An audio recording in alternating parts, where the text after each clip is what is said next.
Bueno, entonces buenas noches a todos. Vamos a dar inicio a la revisión de lo que es la parte de electrocardiograma. Esta es la sección que complementa la tercera semana y ya la próxima semana entraríamos a lo que es revisión de preguntas y respuestas. Entonces ahora vamos a ver lo que es el electrocardiograma. Vamos a hablar un poquito del Holter también y vamos a ver un video sobre la realización del electrocardiograma. Bueno, vamos a empezar haciendo un poquito de revisión, un poquito de memoria de lo que vimos en la parte de sistema cardiovascular, que fue lo que hablaba de las partes, de los componentes de la pared del corazón. Entonces habíamos dicho que el corazón estaba estructurado en tres capas. Si nos venimos de afuera para adentro, mencionamos que la capa más externa, o sea, el saco que rodea al corazón, es el pericardio. Luego tenemos la capa media, que es el músculo, el miocardio. Y luego tenemos la parte interna, que es el endocardio. Específicamente nos interesa hablar del miocardio, porque es en esa zona donde se localiza el sistema de conducción eléctrica del corazón. Entonces el miocardio o la zona del músculo es ahí donde está el sistema de conducción. Este sistema es responsable por la regulación de la acción de bomba que tiene el corazón, asimismo también como la parte eléctrica, de la conducción eléctrica, que es responsable de hacer que el músculo se contraiga. Entonces, el hecho de que se contraiga y se relaja, ya hablándolo desde el punto de vista más electrofisiológico, se le conoce como depolarización cardíaca y repolarización cardíaca. Esto ocurre cuando los impulsos eléctricos se desarrollan y se distribuyen a través del músculo del corazón. Entonces, vamos a ver que el, la frecuencia y el ritmo del corazón son controlados por unas células que se conocen como células de marcapaso. Estas son parte esencial del sistema de conducción. Entonces las células de marcapaso son aquellas que generan una corriente eléctrica y son muy especializadas, tanto que están solamente en puntos bien específicos del corazón, no están distribuidas en todo el corazón, sino que tiene posiciones donde las podemos encontrar, las células de marcapaso.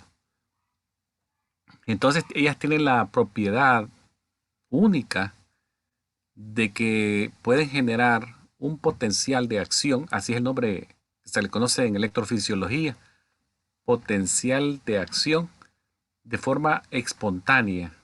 Quiere decir sin la intervención de nada más, de nadie más, sino que y aún sin la intervención del sistema nervioso. Entonces tienen esa característica de ser espontáneas. Entonces este impulso que empieza en las células de marcapaso fluye en una manera unidireccional. Vamos a marcarlo acá. Van a ver, como ustedes ven acá, las flechas de color amarillo van en una sola dirección, o sea que es un solo camino que ellas agarran. Entonces, ese, ese influjo, ese flujo de corriente se mueve en una sola dirección a través de este sistema especializado de conducción y posteriormente alcanza lo que es el músculo, el miocardio. Entonces los impulsos eléctricos tienen como objetivo final provocar una contracción muscular, una contracción que hace la parte mecánica del ciclo cardíaco. Y esto también involucra, obviamente, no solamente la producción de la energía esta del corriente eléctrico, sino que también involucra otros eventos que suceden adentro de las células y que involucran al calcio, un electrolito muy importante para que esto suceda. Entonces vamos a ver que estas células de marcapaso que dijimos son muy especiales y tienen la característica, además de ser espontáneas, que ya lo habíamos mencionado, también tienen otras características que hay que mencionarlas. Una de ellas es que son excitables. ¿Y qué es excitable? Básicamente excitable significa que reacciona a un estímulo y provoca una respuesta.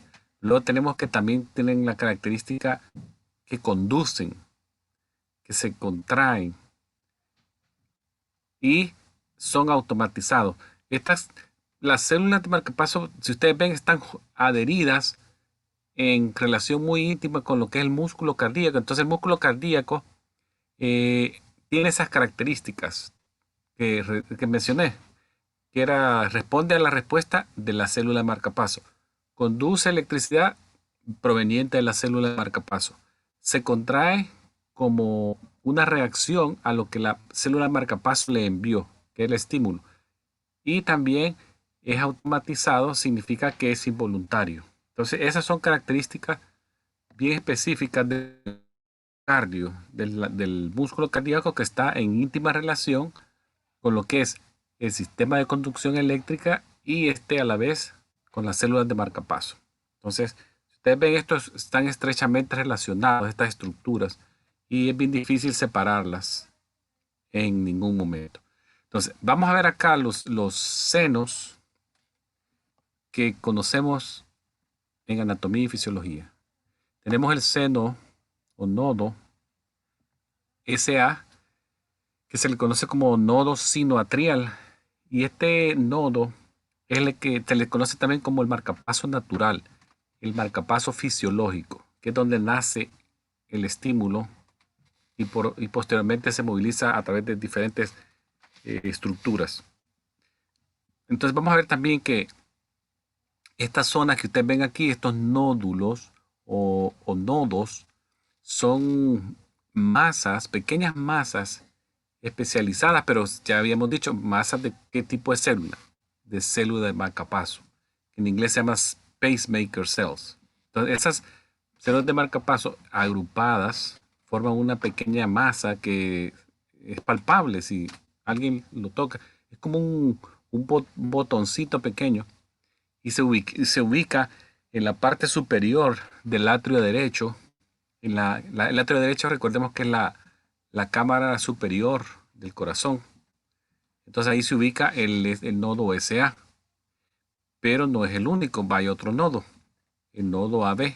El nodo AB es el nodo atrioventricular que está siempre en el atrio derecho, pero en la parte inferior, un poquito por arriba de la zona de transición entre el atrio y la forma del septum, del ventrículo.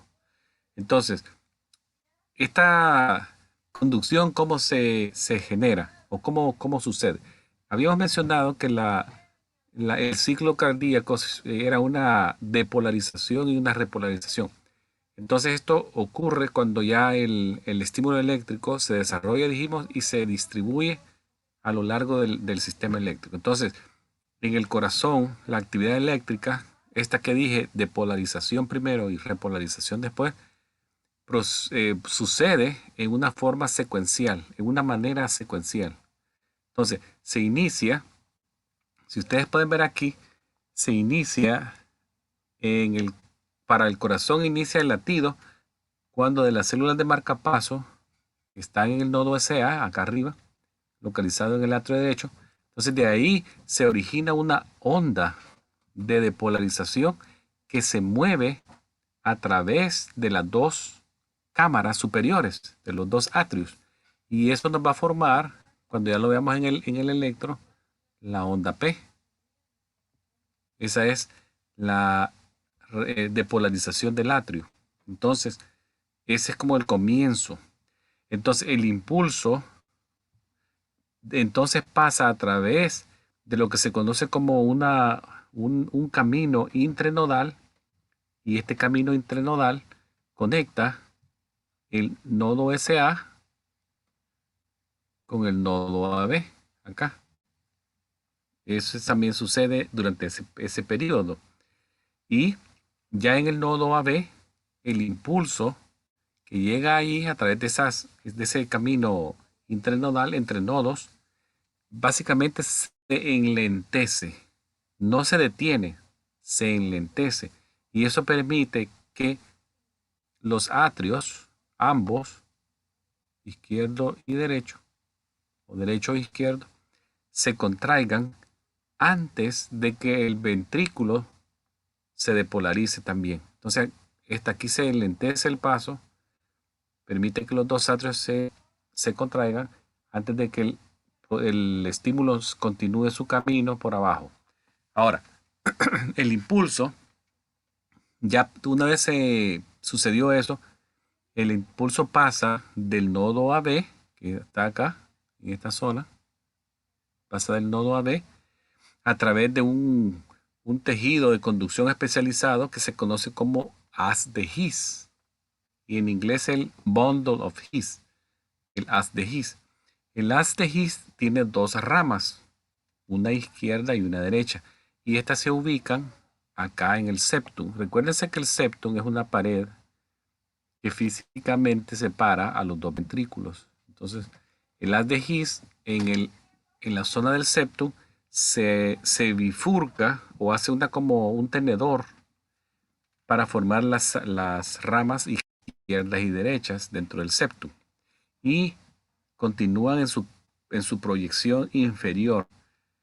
Posteriormente, el, el estímulo se moviliza más lateral y alcanza lo que se conoce como las fibras de Purkinje. Estas continúan llevando el estímulo o el impulso a través de las paredes del ventrículo. Y eso hace que ustedes ven acá, se movilicen para los lados. Y eso nos forma ya acá el complejo QRS. Complejo QRS. Entonces, este sistema de conducción especializado nos asegura, si sucede de esta manera que les estoy diciendo, que el ventrículo también se va a contraer de una forma sincrónica y resulta en una contracción que comienza de la punta, del apex del corazón hacia arriba. Entonces la contracción va a comenzar del apex, de acá, hacia arriba,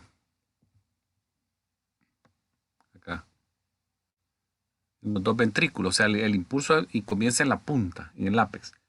Esto es bien importante porque de esa manera se genera una fuerza de eyección que es suficientemente fuerte y que viene de abajo para arriba, y eso hace que las válvulas que están ubicadas en la zona aórtica y pulmonar se abran por la fuerza de esa eyección de sangre, de ese apretón, y eso hace que ya la sangre fluya de manera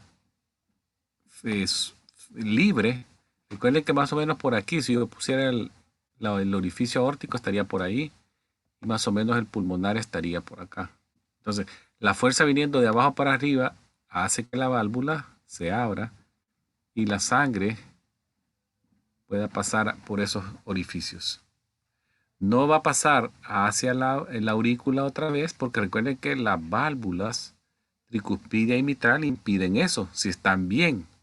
Si ellas tuvieran un problema de insuficiencia, si permitirían un reflujo, entonces ahí recuerden, se produciría un soplo. Esto es de nuevo lo que acabo de decirles. Entonces recordemos que lo que interviene en este proceso de polarización y repolarización son el nodo SA que dijimos, que es el que comienza la actividad eléctrica del corazón, el nodo SA.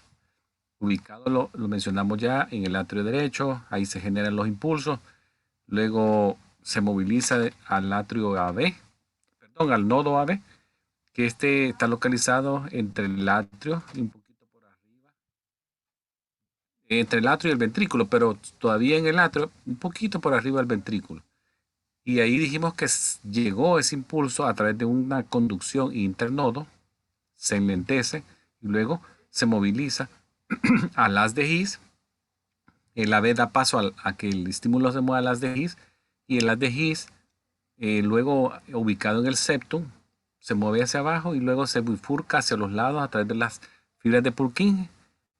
Y a las fibras de Purkinje alcanzan todo el espesor del músculo en la zona de los ventrículos y ya se produce la contracción. Si ustedes ven, esto es bien mecánico y es bien sincronizado, bien orquestado. Si funciona así, nos asegura que todo va a suceder como de libro, ningún problema. Pero lamentablemente no siempre es así. En algunos casos van a haber algunos focos ectópicos que van a estar en el atrio y nos van a producir ciertas contracciones anormales como flúteres atriales, fibrilaciones atriales, o puede haber algún problema en la zona de los ventrículos y haber disritmias ventriculares. Entonces, no siempre es como uno quisiera, pero lo normal es esto que les acabo de describir. Acá está de nuevo. Dijimos el nodo SA. Le voy a poner aquí un check. Nodo SA. Luego tenemos el nodo AB, el haz de His y fibras de Purkinje. Si ustedes ven, esos son los 4 componentes que digamos que no deben de faltar en esta cita que se va a dar a cabo a través de lo que es la estimulación del corazón. Acá está de nuevo. Ahora, veamos algo que sucede también que ya es más física, que es el movimiento de volumen. En este caso es sangre. Entonces, hay una fórmula que se llama gasto cardíaco, que en inglés sería cardiac output, o sería como el volumen de eyección. Así sería. Cardiac output es como un volumen de eyección o gasto cardíaco. Es una fórmula bien sencilla. Una es la, la frecuencia cardíaca que se tiene en ese momento por el volumen latido. El volumen latido ya está como estandarizado y se acepta como 72 cc. El volumen que se mueve por una apretazón, digamos, con una apretada del corazón. 72 ml o 72 cc. Ahora, si yo multiplico 72 cc por la cantidad de latidos que tengo en X momento, me da lo que se llama el gasto cardíaco por minuto, porque ya recuérdense que yo pongo la frecuencia cardíaca por minuto. Entonces me lo da por minuto. Por ejemplo, pero recuérdense también que el gasto cardíaco es bien dinámico, cambia mucho, dependiendo de lo que yo esté haciendo. Por ejemplo, si yo estoy sentado viendo televisión tranquilamente, puede ser que mi pulso sea, por decir algo, 60. El volumen me baja, porque si yo multiplico 60 por 72, es menos que si yo multiplico lo que están viendo en su pantalla en este momento, que era que yo le puse 75 de pulso. Es menos. Probablemente va a andar por unos 4.2 litros por minuto.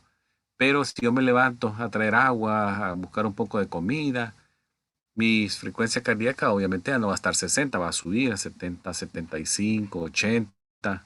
Más si tengo que subir gradas, luego bajarlas. Entonces, el gasto cardíaco es algo bien dinámico y no solamente influye en la frecuencia cardíaca, sino que también el estado del corazón. Si una persona tiene un corazón dilatado, digamos, que ha crecido por una insuficiencia cardíaca congestiva, un corazón dilatado tiene menos fuerza de contracción, entonces probablemente no va a mover 72, sino que te mueva 63. Entonces ya aquí me cambia. 63 por el mismo 75 ya me va a salir menos. Aunque tenga 75 de frecuencia, ya no me va a salir 5.4 litros, sino que me va a salir menos. Porque mi volumen latido es menor, porque mi corazón está grande, aumentado por dilatación de insuficiencia cardíaca. Entonces, esas cosas es bien dinámica, no hay que olvidarlo. Ahora, practiquemos en esto. Tenemos una señora de 67 años con una frecuencia de 86. Calculemos el gasto cardíaco por minuto. Vamos a hacer esta práctica. Habíamos dicho que el volumen latido estándar que aceptamos es 72 cc. Ahora, si yo multiplico 72 cc por 86, que era la frecuencia de la señora, me salen 6.9 litros por minuto. Si ustedes ven, es bien una fórmula bien sencilla de recordar y de hacer. Pero obviamente necesitamos una calculadora para hacer la parte numérica de forma rápida, pero también se puede hacer a mano si quisiera. Ahora, entremos ahora al conocimiento de lo que son fundamentos básicos de lo que se llama electrocardiograma. Estoy más que seguro que ustedes ya saben mucho de esto y nos va a servir esta noche solamente de repaso. Entonces, recordemos que el electrocardiograma también es conocido como EKG o SG o ECG o EKG en inglés. Y básicamente el electrocardiograma es una herramienta que se usa para grabar la actividad eléctrica del corazón, para grabar la actividad eléctrica. Y la actividad eléctrica me va a dar un gráfico, una imagen. Pero ya le voy a decir yo cómo colecto esa imagen, cómo se genera esa imagen. Ahora, para lograr eso que les acabo de decir, de ver la actividad eléctrica del corazón, necesito varios insumos. Por ejemplo, electrodos. Los electrodos son estos parchecitos que ustedes ven acá que tienen como goma que se pegan en la piel. Entonces los electrodos son esa parte que se pega a la superficie del cuerpo y me ayudan a medir la actividad eléctrica del corazón, ya que captan algunas ondas de bajo voltaje, ya que el cuerpo, por tener el cuerpo más que todo es compuesto de líquido, en las células hay mucho líquido, entonces por tener mucho componente fluido el cuerpo, transmite de buena manera la electricidad, es buen conductor el cuerpo. Entonces, si yo pongo un electrodo en la superficie de la piel, es suficiente como para que me capte la actividad eléctrica. Entonces, esos electrodos, si ustedes ven acá, se les conecta un cable y los cables tienen color, un código de color, igual como lo tienen los tubos de flebotomía. ¿Se acuerdan que vimos que habían amarillo, celeste, rojo? Bueno, estos cables también tienen color, pero también tienen letras y números. Entonces nos ayuda un poquito a reconocerlos. Por ejemplo, tienen la V y el número 1, y ya los vamos a ver. 1, 2, 3. Entonces, tienen código de color y tienen letras y números. Ellos, una vez ya se les adhiere ese cable al electrodo, el electrodo tiene una gel que hace contacto con la piel y eso ya transmite la actividad a la conexión del electrodo y luego al alambre, y el alambre se conectan todos estos a la máquina. Entonces ya ahí se hace ver la imagen. Ahí se produce ya lo que se llama el electrocardiograma. Y el electrocardiograma nos va a representar básicamente la depolarización y repolarización de las partes específicas del corazón cuando están sucediendo en los lugares, por ejemplo, en las aurículas, en los ventrículos, de esa manera. Ahora, ya vimos que necesitamos electrodos, ya vimos que necesitamos gel que haga contacto que esté en el electrodo, necesitamos el alambre que se conecta. Luego, ¿qué necesitamos más? El electrocardiógrafo, que es la máquina. Esta máquina nos ayuda a amplificar los impulsos eléctricos de bajo voltaje que son detectados en la piel por por los electrodos, por las partes que pegamos en la piel, y de esa manera nos producen una forma printeada o impresa, y en algunos casos se ven en monitores de computadora también. Y eso es la actividad eléctrica que está sucediendo en ese instante, en ese segundo. Eso es lo bonito de esto, que nos da una imagen en tiempo real. Pero una vez yo lo imprima o una vez yo lo grabe en la computadora, fue como una foto. Tomé una foto de ese instante, pero luego yo no sé qué va a pasar después, 5 minutos después, 10 minutos después. Alguien que puede verse un electro normal en este instante, en 5 minutos puede tener una arritmia y ya la perdí. Porque ya yo había retirado todo, ya no tengo ningún electrodo en la piel y nada, yo que ya hasta me eché ya alcohol gel y la persona se está despidiendo. Entonces ustedes ven, el electrocardiograma es como una fotografía. Yo tomo el flachazo y me sale ahí la imagen. Entonces, para hacer electrocardiograma, dijimos nuevamente, necesito los electrodos en la piel colocados correctamente. Luego necesito que los electrodos estén conectados a los alambres a la máquina, al electrocardiógrafo. Y luego ya estoy listo para apretar el botón de tomarlo y ya obtengo todo esto. Entonces, es una situación que lleva orden y ser ordenado y también ser meticuloso cuando se colocan estas cosas, porque si no, si las coloco mal, me pueden dar lo que se conoce como artifacts. Ya lo vamos a ver más adelante. Ahora, veamos los electrodos, cómo se colocan y cuáles son. Entonces, tenemos electrodos, dijimos, que tienen colores, códigos por colores, pero también tienen números y letras. Y eso es un poquito más fácil. Yo lo entiendo más fácil viendo las letras con los números. Hay gente que le gusta memorizarse los colores, pero ya ahí es cada quien. Yo me siento más cómodo viendo los números a la par de las letras. O sea, más fácil.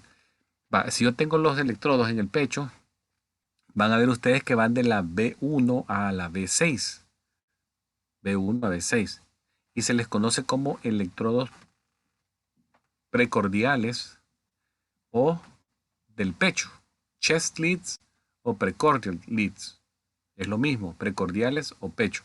Luego tenemos los electrodos que son en los miembros. Y ahí tenemos también colores y tenemos letras. Por ejemplo, la letra que ven ahí, la primera acá, la LL, pierna izquierda, left leg, brazo izquierdo, left arm, brazo derecho, right arm y pierna derecha, right leg.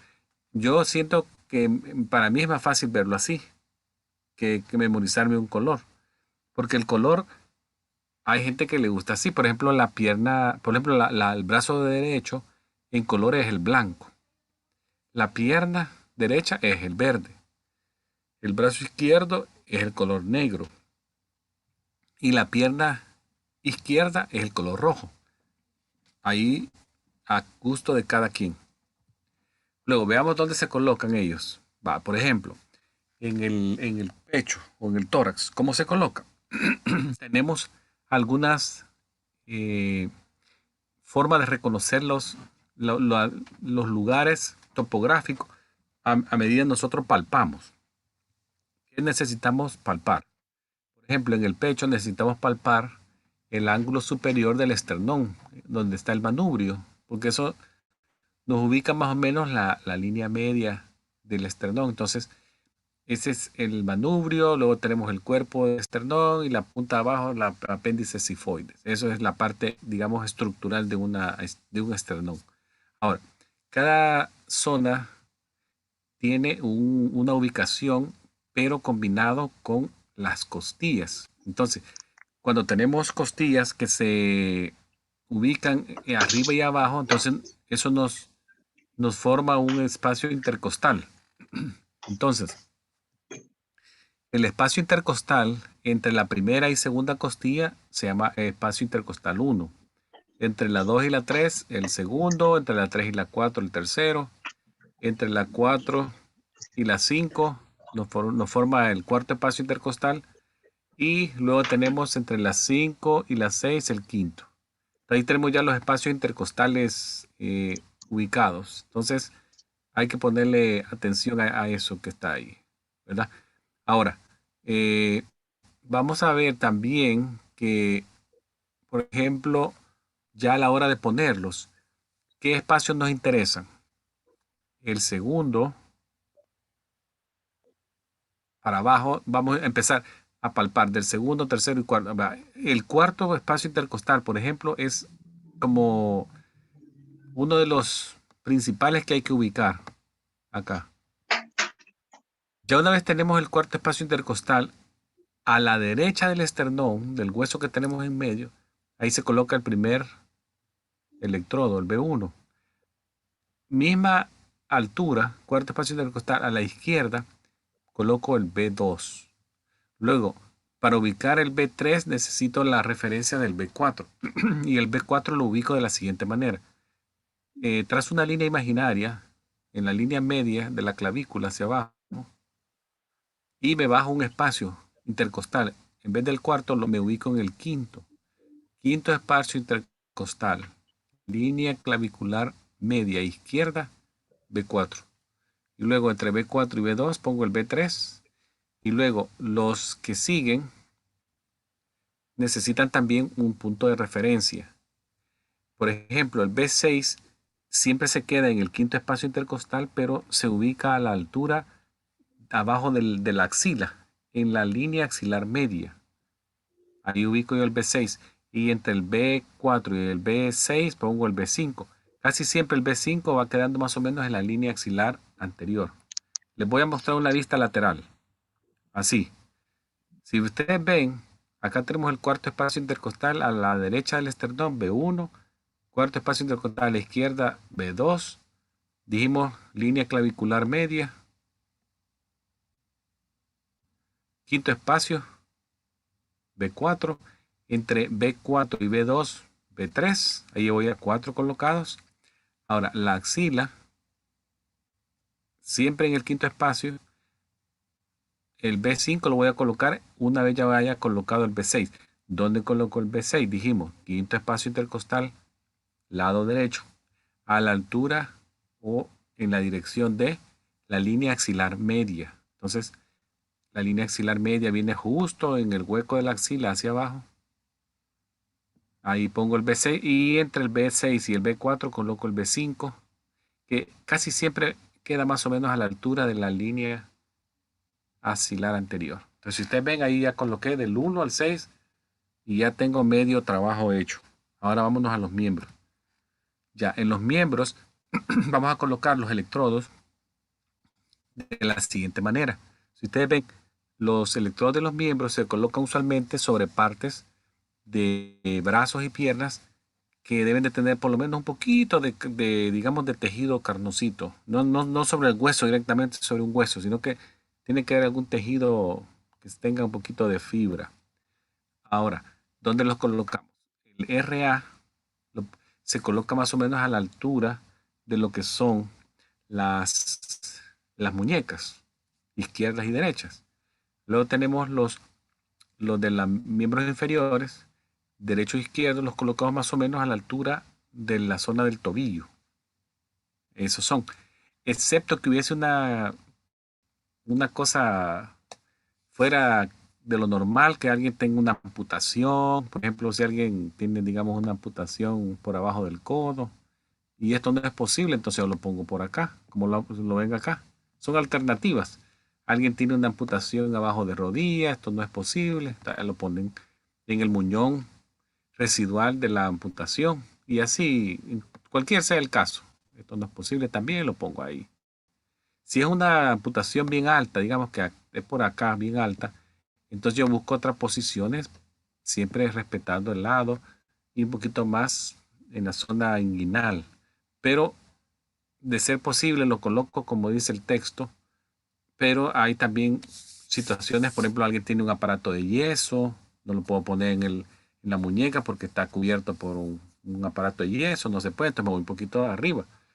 Si alguien tiene una amputación, si alguien tiene una quemada bien amplia en los miembros, una persona que tiene una quemadura amplia, ya no voy a poder. Entonces hay situaciones especiales que hay que recordar y buscar la alternativa. Ahora, ya vimos las posiciones de los electrodos. Ahora veamos, vamos a explicar lo que se ven en las líneas verticales y horizontales y qué significa cada una de ellas en el papel o en el monitor de la computadora. Expliquemos las ondas.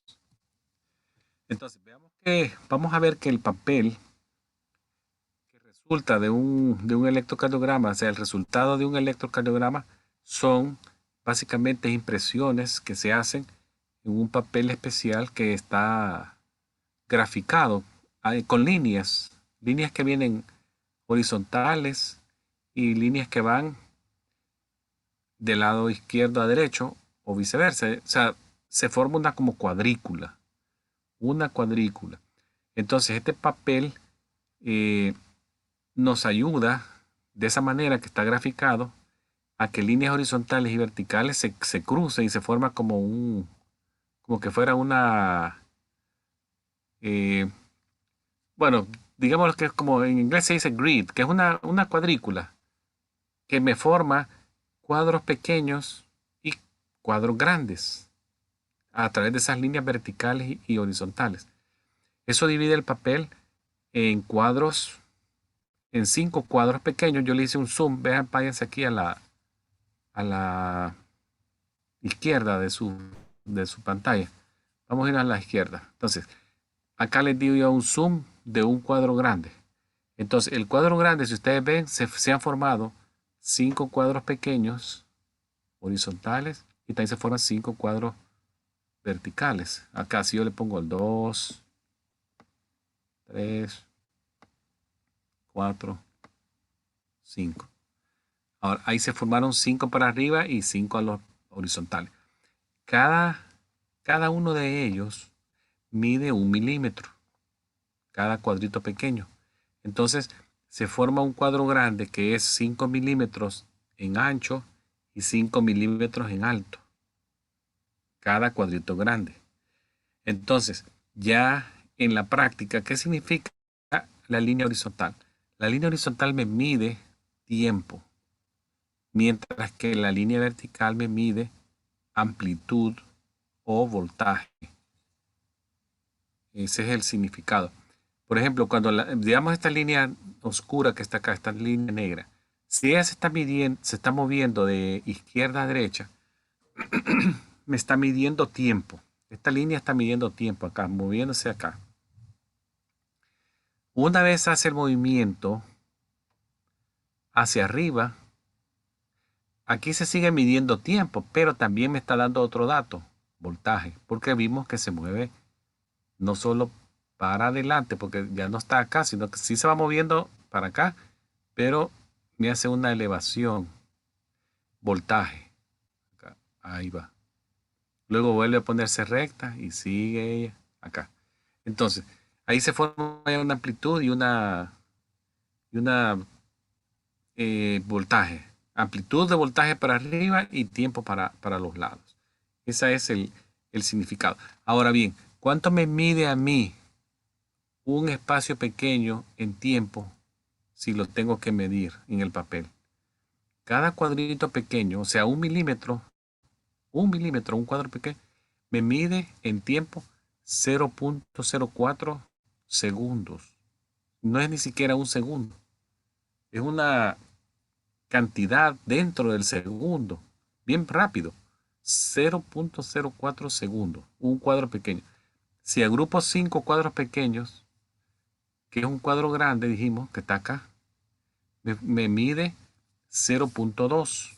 Básicamente lo que hice yo fue multiplicar 0.04 por 5, 0.2 segundos. Ahora, si yo pongo 5 cuadros pequeños, tengo 0.20. Pero si pongo 5 cuadros grandes, ya ahí la matemática es más que eso. Un segundo me hacen. Si yo pongo 5 cuadros, me hacen un segundito de tiempo acá. Ahí estamos hablando en lo horizontal. ¿Ok? Y como recordatorio, el papel del electrocardiograma se moviliza a una velocidad de 25 milímetros por segundo. 25 milímetros por segundo se moviliza el papel. ¿Ok? Vale. Ahora vámonos a lo que es el voltaje. El voltaje dijimos que se mueve hacia arriba. Entonces, cada cuadro pequeño o un milímetro de altura que alcance una línea, el valor es 0.1 minivolts, mini voltaje, minivolts. Entonces, un cuadro grande mide 0.5 minivolts acá. Y si yo pongo dos juntos, 0.5 más 0.5 me hace un minivolt acá, acá. Entonces, ese es lo que se conoce como voltaje de la onda o amplitud de la onda. La máquina siempre, antes de comenzar un electro, lo vamos a ver en el video para que se lo voy a mostrar, ella hace una imagen al lado izquierdo, casi siempre acá lo hace, es lo que se llama calibración, y hace una imagen de 10 milímetros o 1 mV. Ahí lo van a ver. Siempre en la mano izquierda, fíjense. Y la máquina hace una imagen como que fuera un edificio así alto. Y eso es lo que se conoce como calibración. Y siempre mides 10 milímetros. Aquí está un resumen ya antes de pasar a otra cosa de lo que hemos hablado. Dijimos que los cuadros pequeños miden 1 milímetro, pero en tiempos el cuadro pequeño, 1 milímetro es 0.04, para arriba es 0.1 minivolts. Si es el cuadro grande, horizontal mide 0.20 segundos, 0.20 segundos, y si es para arriba, 0.5 minivolts. Ahora, en la línea isoeléctrica, que aquí se las menciono, línea isoeléctrica, es una línea plana. Eso es. La línea plana en electrocardiografía significa o nos está diciendo que las células del corazón, las células cardíacas están en reposo. Eso es, estado de reposo de la célula del miocardio, una línea plana. Entonces representa, si usted lo ve ya en la imagen, el comienzo y el final de un punto, de un punto a las 5 líneas mayores. Ya lo vamos a ver más adelante, porque aquí básicamente esta línea plana es isoeléctrica, reposo. Aquí hay una actividad que sube. Y si ustedes ven, sube 2 cajas grandes, entonces sube 1 mV. Y luego baja y luego se convierte otra vez en isoeléctrica. Identifiquemos entonces también las contracciones en el electrocardiograma. ¿Dónde se produce? Un electrocardiograma típico graba las ondas que se muestran en esta imagen que ustedes tienen a mano derecha, acá, que muestro aquí. Un electrocardiograma típico va a grabar eso, que son la onda P, el complejo QRS y la onda T. ¿Qué representa la onda P? Que la estamos viendo acá. La onda P es la contracción del atrio. Cuando el atrio se contrae, y representa la depolarización de los atrios izquierdos y derechos. Esa es la onda P. Esto sería el primer momento acá. Onda P, depolarización del atrio, contracción de las dos cámaras superiores.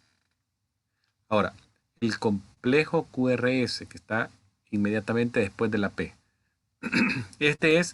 Representa la contracción del ventrículo, contracción ventricular, y representa la conducción del impulso del haz de His a través del ventrículo, o sea, del haz de His moviéndose en el septum primero y luego hacia los lados, alcanzando las fibras de Purkinje. Recuerden, y las fibras de Purkinje se penetran bien profundo en el músculo del lado izquierdo y derecho del ventrículo, y la contracción dijimos que inicia de la punta hacia arriba. Entonces el complejo QRS, contracción ventricular, depolarización del ventrículo. Ahora la onda, este sería lo que estamos viendo acá. Ahora, la onda T es la finalización, ya el ventrículo finalizó de contraerse e inicia su fase de recuperación. Entonces, la onda T indica que el ventrículo se está repolarizando o se está recuperando y se le conoce así, ese es el nombre de él. Es la fase de reposo del ciclo, porque es al final, ya es el final del ciclo, ya se contrajo el atrio izquierdo y derecho, ya se contrajo el ventrículo, aquí finaliza contraerse y aquí ya se está relajando el ventrículo, llenándose de sangre, y está la fase final del ciclo, la fase de reposo. Y si ustedes ven, lo que sigue después de él es una línea isoeléctrica, una línea plana. Quiere decir que ahí las células miocárdicas entran en reposo momentáneamente, breve, para iniciar ya el siguiente ciclo, que es la contracción del atrio otra vez. O sea, eso se repite en forma recurrente y ese es el ciclo cardíaco. Ahora, veamos qué otra cosa vemos ahí, porque hay otras cosas. Por ejemplo, vemos también el segmento ST. Entonces, el segmento ST es el tiempo entre la contracción del ventrículo, o lo que se conoce como depolarización ventricular, y el comienzo de la repolarización. O sea, la contracción del ventrículo, el final de la contracción del ventrículo y el comienzo de la relajación. El segmento, si ustedes ven, es bien breve. Acá, bien pequeñito. Y es el fin del complejo QRS. Si ustedes ven acá, el complejo QRS finaliza con la S y eso comienza el segmento ST. Es el fin del complejo QRS y comienzo de la onda T, que es, la onda T dijimos, repolarización del ventrículo, la fase de reposo del ciclo cardíaco, el llenado ventricular. Es el segmento ST. ¿Qué otra cosa vemos en la pantallita ahí? El intervalo QT. ¿Qué es el intervalo QT? Este es el periodo de tiempo desde el inicio de la contracción del ventrículo al final de la relajación del ventrículo. O sea que es más largo y viene desde que la línea isoeléctrica se hace una deflexión negativa, que es el comienzo de la, digamos, la Q.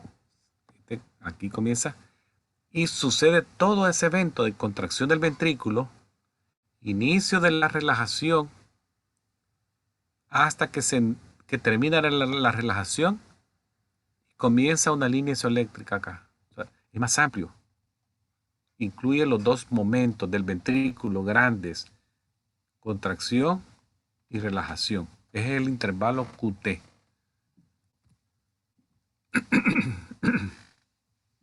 Intervalo QT.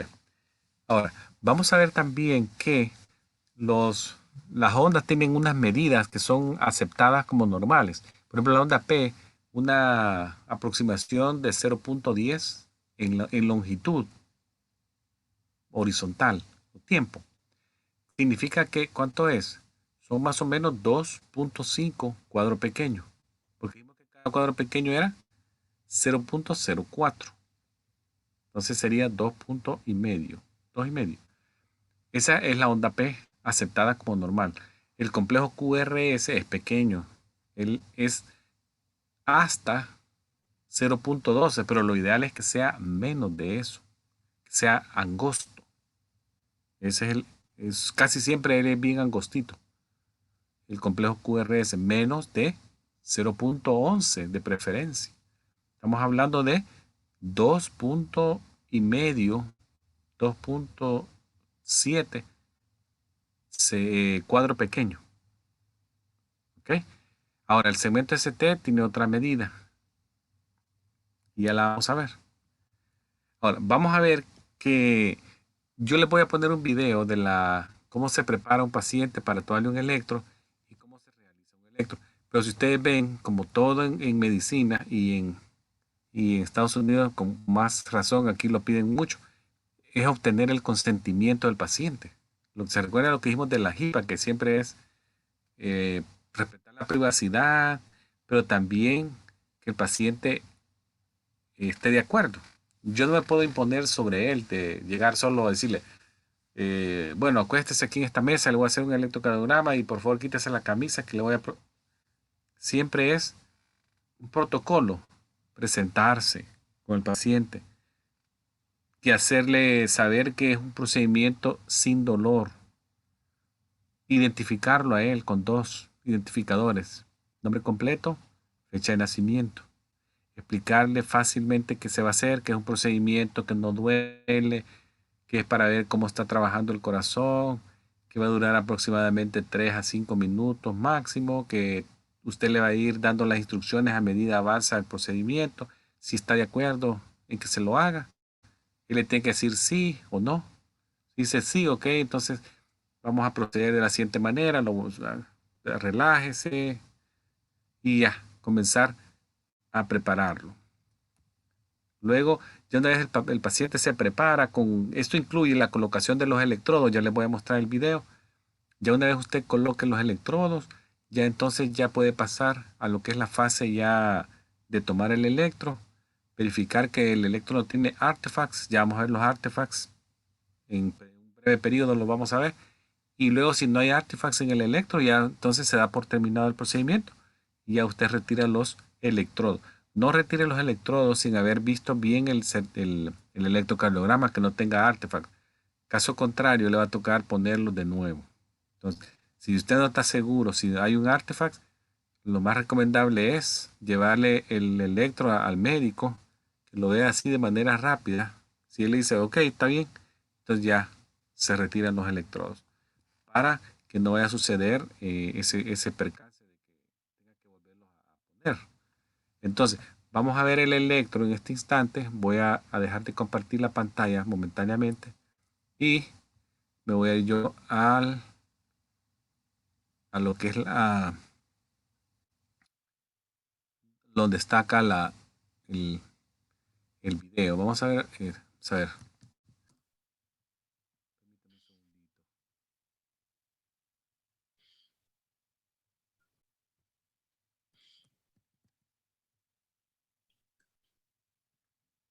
Se fue la imagen, no sale el video todavía, profesor. Sí, ahorita estoy en eso, doctor. Solo Ok, perfecto. voy a conectarme ahorita. Voy a compartir pantalla nuevamente.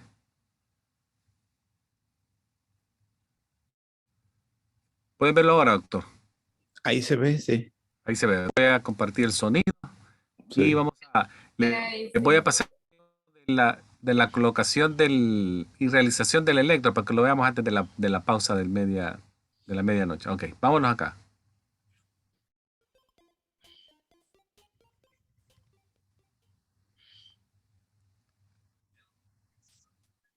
Hi there, I'm David. I'm one of the medical students. Thanks for coming in today. Can I just confirm your name and date of birth? Sure, it's James Alexander, 13th of December 1989. Okay, James. I'd like to do an ECG today. It's an electrical tracing of your heart. It's going to involve me placing some sticky pads on your chest, arms, and legs and measuring the electrical activity of your heart. Would that be okay? Yeah, that sounds fine. For this, I'm going to need you to take your top off and just lie down on the couch for me. Is that okay? Yeah. Good. Are you comfortable where you are? Yes, I am. Do you have any pain in your chest at all? No. Okay, I'm just going to start by feeling on your chest to work out where to put these leads. Okay.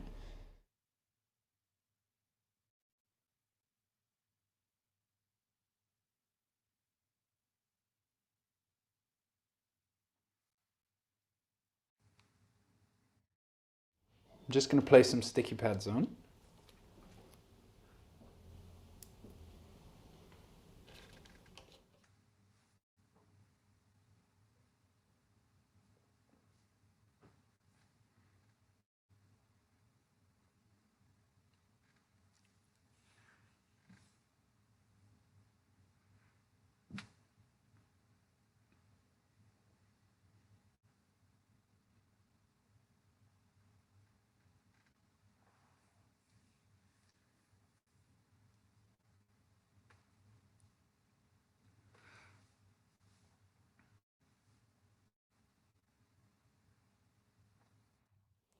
So if you just relax your hands flat for me, just on the side, that's great, thank you. I'm just going to put some sticky pads on your wrist.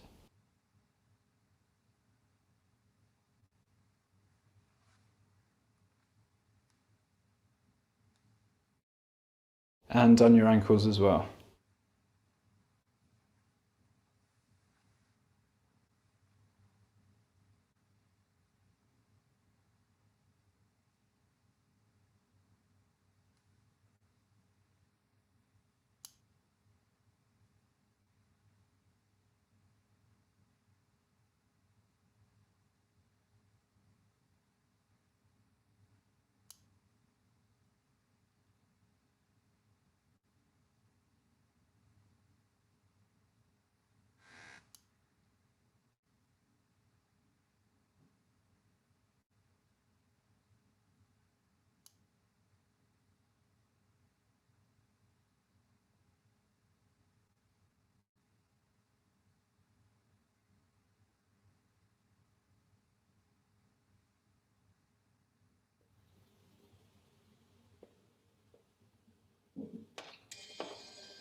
Okay, that's done. Thank you very much, James. I'm just going to take the leads off.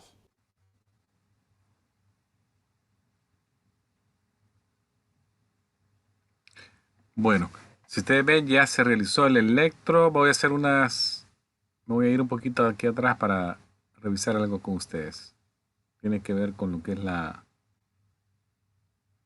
ya la impresión del electro.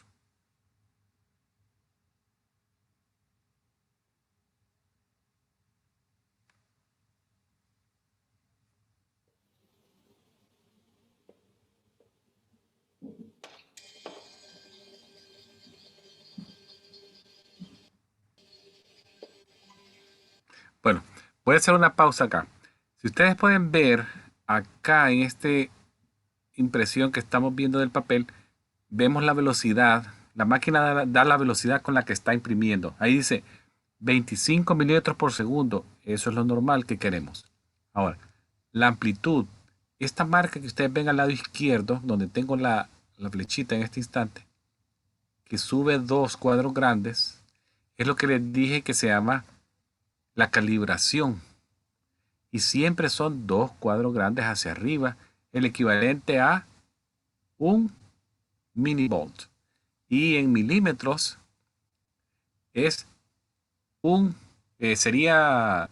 cada uno serían 10 milímetros, porque cada cuadrito pequeño es 1 milímetro, son 10 para arriba, 10 milímetros. Acá lo dice él, 10 milímetros es el equivalente a un millivolt. La máquina le da estas observaciones para como darle la confirmación que todo va haciéndose según el libro. Ahora vamos a ver qué sigue después. Acá. La mayoría de computadoras actualmente y récords electrónicos médicos ya le incluyen muchos datos, pero puede ser que ustedes se encuentren frente a una máquina, un electrocardiógrafo, que probablemente le tengan que incluir ustedes a mano, teclado, los nombres, y puede ser que ustedes tengan que ponerle estos nombres. James, el apellido, el sexo. Ellos tienen ahí una zona donde se ponen datos del paciente, fecha de nacimiento del paciente, datos generales. Luego la fecha probablemente la máquina se la dé en automático, pero algunos datos tal vez ustedes lo tengan que poner. Ya una vez él imprime, si ustedes ven acá está de nuevo la calibración.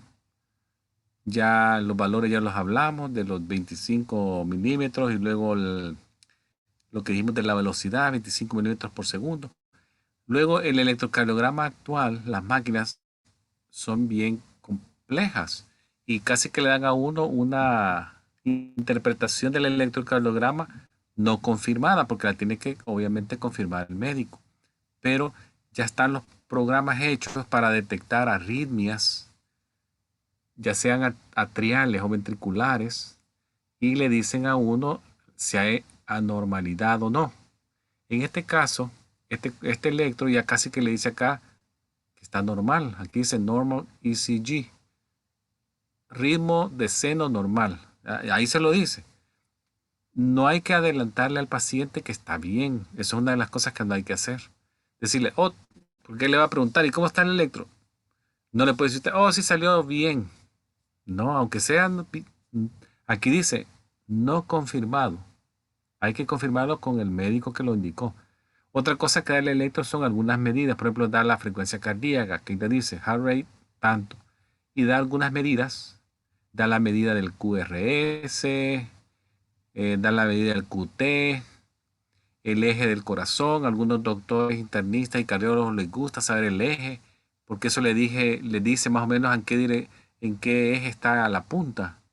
Y da información de la parte anatómica, si hay dilataciones o no. Entonces, ahí hay algunos datos que ayudan mucho al momento de verificar el electro. ¿Se ve todo bien? Okay, that's done. Thank you very much, James. I'm just going to take the leads off. Si ustedes ven ahí, él le dice que todo está hecho, no le dice está bien.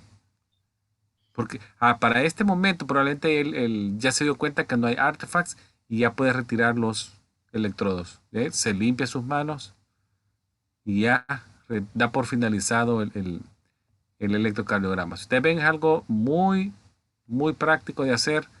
nada del otro mundo, y hay que hacerlo de una manera ordenada y nunca dar ningún resultado a los pacientes.